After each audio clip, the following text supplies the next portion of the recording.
Mars, DRPS2. usa may nahitabo. Ay, si Dudo, gidala sa ospital, na stroke man daw.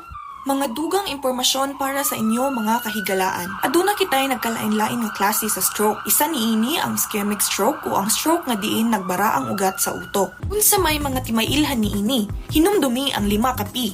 Una, pagkawala sa balanse sa isa ka tao. Ikaduha, pagkaluya. Makasinati og adunay pagkaluya sa pikas parte sa lawas. Ikatulo, paghiwi o paglubog sa pikas na parte sa nawong.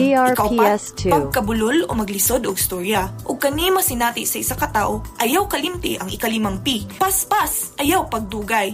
Mahimo unta nga moderetsyo og adto sa pinakaduol na emergency room aron may oras pa o kahigayunan ang mga doktor nga balihon ang stroke. Ang GCGMH isa sa mga stroke center nga adunay IV thrombolysis na gitawag na RTPA o Altiplace nga epektibo gyud kung gihatag sulod sa 3 hangtod 4 ka oras sa pagsugod sa mga sintomas. Kami sa GCGMH andam mo dawat kaninyo. Busa, ayaw paglangay aron aduna pa kay chance ang malikayan ang makapaluya nga mga epekto sa stroke. Sa panahon karon, angat ang may alam.